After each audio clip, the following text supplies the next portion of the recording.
Bonjour, shalom. Je suis l'évangéliste Christ Pémo Levent. Je réside ici en France. Je viens par le canal de cette vidéo pour m'adresser du fond de mon cœur au pasteur Marcelo Tonassi. Depuis que cette situation a commencé à prendre de l'ampleur sur les réseaux sociaux depuis le décès de son épouse, que tous ensemble nous avons connu par le virtuel, moi personnellement, peut-être pour d'aucuns dont l'ont abordé, l'ont côtoyé. Et je viens par cette vidéo tout simplement pour donner ma modeste contribution de conseil au pasteur Marcelo Tonassi.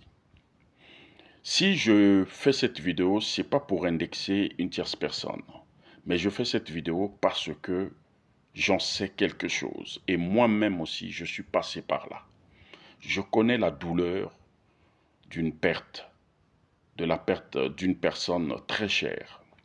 Ça fait 7 ans que j'ai connu cette douleur. Et dans le début, c'était pas facile. Il y a eu aussi des rumeurs, il y a eu beaucoup d'accusations, beaucoup de spéculations. Mais par la grâce de Dieu, on est en train d'avancer. Là n'est pas le problème. Le problème est que notre cher frère pasteur Marcelo, s'il y a un conseil que je peux vous donner par le canal de cette vidéo, c'est de vous asseoir. De vous asseoir et de laisser vos collaborateurs prêcher, exhorter, conduire l'Église. Et si même pendant une année, vous pouvez vous asseoir pour vous consacrer personnellement sur votre affaire matrimoniale. Au jour d'aujourd'hui, ce que vous êtes en train de vivre comme situation, il n'y a pas que vous qui avez connu ça. Moi qui vous parle, j'ai aussi perdu une épouse. Ça fait 7 ans, je vous ai dit, servante de Dieu, qui servait le Seigneur avec tout son cœur, tout son âme. Mais elle est morte dans des situations que aujourd'hui j'ai demandé à Dieu, Seigneur, parle. Le Seigneur ne m'a pas répondu. Elle m'a laissé comme souvenir un bébé de 0 mois. Et aujourd'hui, pasteur Marcelo, ce qui me gêne, c'est pas que vous puissiez sortir dans les médias, parler de votre vie ou parler de l'harcèlement qu'on est en train de vous accuser, qu'on est en train de...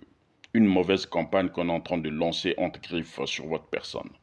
Ce qui m'a gêné, c'est votre sortie médiatique du dimanche, quand vous dites au peuple de Dieu que le sommeil, ou soit, je paraphrase, que vous avez eu du mal à vous lever, à vous réveiller, ça vous a fait du bien. Pasteur Marcelo, nous sommes serviteurs de Dieu. Il y a certaines choses, au jour d'aujourd'hui, que vous êtes en train de traverser comme situation, vous ne pouvez pas dire du haut de la chair.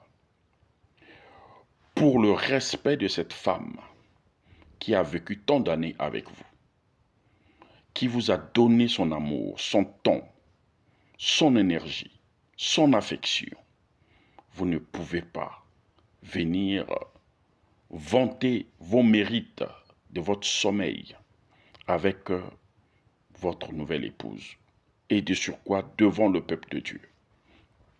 S'il y a personne qui vous conseille ou s'il y a personne qui a eu le courage de vous parler peut-être en aparté, mais je le fais par le canal de cet outil virtuel parce que vous avez tenu aussi ce langage devant une caméra.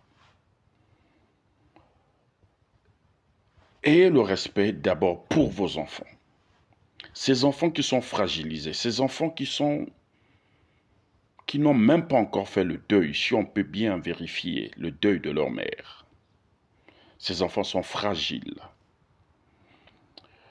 Te marier très tôt ou très tard, peu m'importe, parce que la Bible ne nous a pas dicté une durée qu'un homme qui perd sa femme doit se marier ou une femme vice-versa.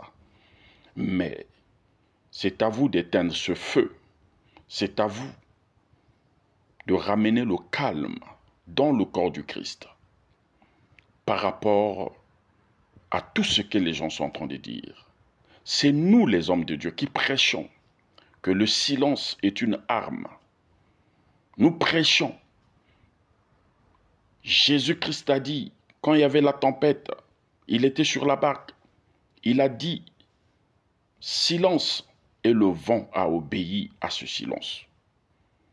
Mais pourquoi nous-mêmes, qui prêchons ces choses, nous n'arrivons pas à les expérimenter, à les mettre en pratique? Pasteur Marcelo, je suis veuf. Oui. Et je suis resté avec des enfants à bas âge. Au moins, vous, votre dernier avait peut-être, je ne sais pas combien de mois, mais moi, mon dernier avait 0 mois. Et ce que vous êtes en train de faire sur les réseaux sociaux, les pics que vous lancez, ça nous honore pas, nous les hommes de Dieu qui avons perdu nos épouses. Voilà pourquoi ce qu'on est en train de nous accuser, que nous sommes dans des pratiques occultes, nous sommes dans des choses obscures. Parce que nous n'arrivons pas à mesurer l'ampleur de la douleur.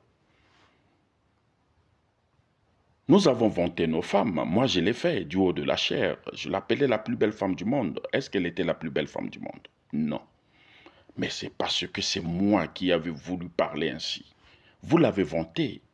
Mais en une année, vous ne pouvez pas oublier même le sommeil qu'elle vous donnait. Et dire qu'aujourd'hui, vous avez eu du mal à vous lever par rapport à un sommeil. Pasteur Marcelo, vous êtes un homme qui a beaucoup peut-être impacté, qui a beaucoup peut-être sauvé une âme, même pas 2, même pas 3, mais une seule âme. Ne donnons pas la raison à l'adversaire. Nous, corps du Christ, nous ne cesserons de prier pour vous, mais vous aussi, écoutez les conseils qu'on vous donne. C'est important. Et je pense que beaucoup de personnes n'ont pas le discernement, de discerner que le pasteur Marcelo est en train de traverser une période de dépression. Moi, je l'ai vécu, j'en sais quelque chose. Je suis passé par là. Du haut de mes 50 ans aujourd'hui, je ne pouvais pas imaginer que je devais traverser une telle épreuve. Je suis passé par là. Mais je bénis Dieu. Mes enfants étaient là pour me soutenir. Et ils sont là pour me soutenir. Pasteur Marcelo, c'est une dépression que vous êtes en train de passer, de traverser. Mais vous ne vous rendez pas compte. Les gens voient ce que vous faites, ce que vous dites. Mais c'est une dépression. Vous avez besoin de vous asseoir et laisser la chair entre les mains de vos collaborateurs. Ça vous fera du bien. C'était ma modeste contribution. Ce n'était pas pour vous indexer. Que Dieu vous bénisse. Je suis Christ Pémo Levon. Shalom.